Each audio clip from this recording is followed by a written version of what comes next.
Digital பண பரிவர்த்தனையில் சர்வதேச அளவில் இந்தியா முதலிடத்தில் இருப்பதற்கான காரணத்தை வரைகலை மூலம் விளக்குகிறார் நெறியாளர் பாலவேல் சக்கரவர்த்தி.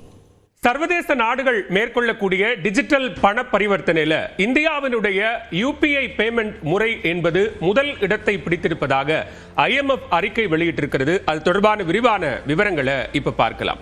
யூபிஐ பரிவர்த்தனையில இந்தியா நம்பர் 1ல இருக்கு. IMF அறிக்கை என்ன சொல்கிறது அப்படின்னா, உலக அளவிலான டிஜிட்டல் பண பரிவர்த்தனை, இந்த டிஜிட்டல் டிரான்சாக்ஷன்ல ஆண்டுதோறும் ஒரு அறிக்கையை IMF வெளியிடுகிறது. அந்த அறிக்கையின் அடிப்படையில் 2024-2025 நிதியாண்டின் அடிப்படையில் இந்தியா முதலிடத்தை பிடித்திருப்பதாக சொல்றாங்க. இதுல இந்தியாவுக்கான பங்களிப்பு எவ்வளவு அப்படின்னு பார்த்தோம்னா, ஒட்டுமொத்த அந்த தொகையில கிட்டத்தட்ட 49% பங்களிப்பை கொண்டு இந்தியா முதலிடத்தில் இருப்பதாக சொல்கிறார்கள்.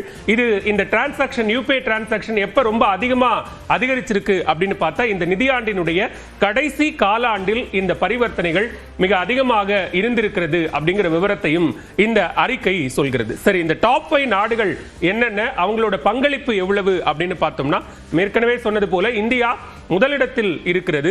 இந்த பரிவர்த்தனை எண்ணிக்கை, எத்தனை முறை டிரான்சாக்ஷன் நடந்திருக்கு அப்படிங்கறத பில்லியன்ல கொடுக்கறாங்க. அதே போல சர்வதேச அளவில் இந்த நாடுகளினுடைய பங்களிப்பு என்ன அப்படிங்கறதையும் கொடுக்கறாங்க.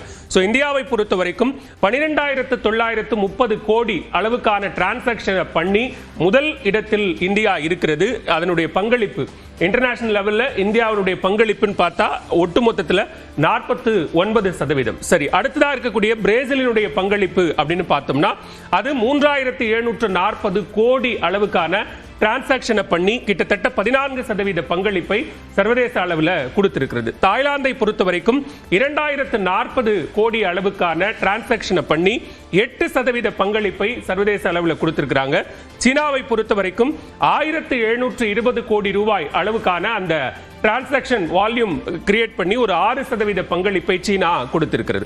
தென்கொரியாவை பொறுத்த வரைக்கும் 910 கோடி டிரான்சாக்ஷன் பண்ணி 3% பங்களிப்பை கொடுத்திருக்கிறாங்க. சோ ரெஸ்ட் ஆஃப் கண்ட்ரிஸ், இதர நாடுகளை பொறுத்த வரைக்கும் 5,280 கோடி ரூபாய் அளவுக்கான அந்த டிரான்சாக்ஷன், டிஜிட்டல் டிரான்சாக்ஷனை பண்ணி அதன் மூலமாக ஒரு 20% பங்களிப்பை இதர நாடுகள் சர்வதேச அளவில் கொடுக்கிறாங்க. இந்த 100%த்துல கிட்டத்தட்ட 49% பங்களிப்பை இந்தியாவே கொடுக்குது. சோ ஒட்டுமொத்தமா நம்ம பார்த்தோம் அப்படின்னா 26,620 கோடி ரூபாய் அளவுக்கான அந்த டிரான்சாக்ஷன்ஸ் என்பது நடந்திருக்கிறது.